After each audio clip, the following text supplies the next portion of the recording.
काल जी पांडवकालीन बारव आणि दर्गा या ठिकाणी काल ज्याप्रमाणे काही कार्यकर्ते जमले होते, त्या अनुषंगाने आज त्या ठिकाणी बंदोबस्त लावलेला आहे. सध्या तिथं परिस्थिती शांत आहे. कायदा व सुव्यवस्थेचा कोणताही प्रश्न नाही. आपण काल आणि आज दोन्ही समाजाची बैठक घेतलेली आहे आणि त्या अनुषंगाने आपण त्यांना समजावून सांगितलेलं आहे. ती जी जागा आहे त्याच्या मालकीबाबत जो काही महसूलचा निर्णय होईल त्याच्याप्रमाणे पुढची कारवाई करण्यात येईल. परंतु तोपर्यंत दोन्ही समाजांना शांतता राखण्याबद्दल आम्ही आवाहन केलेलं आहे आणि त्या अनुषंगाने सध्या त्या ठिकाणी आपण पोलीस बंदोबस्त लावलेला आहे आणि आपणही त्या अनुषंगाने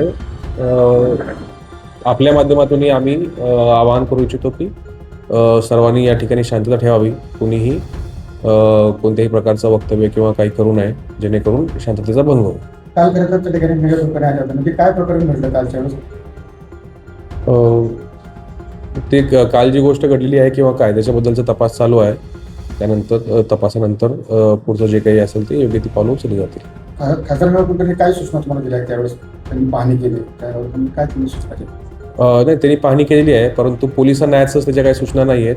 ती जागेची मालकी ठरवावी आणि त्याच्यावर योग्य ते लवकरात लवकर जर अनधिकृत असेल तर लवकरात लवकर कारवाई करावी अशा प्रकारचं त्यांनी महसूलच्या अधिकाऱ्यांना सूचना दिलेल्या आहेत. काल खरं त्या ठिकाणी त्यांनी हिंदू विरोधाचा फोटो लावण्याचा प्रयत्न केला होता, त्यावेळेस तुम्ही काय ते मजा केली?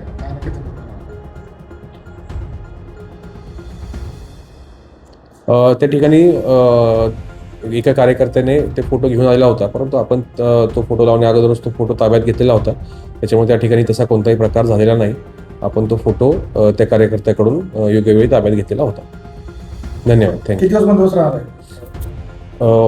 बंदोबस्त आजच्या दिवस राहील. योग्य त्या गरजेनुसार तो बंदोबस्त ठेवला जाईल. थँक्यू.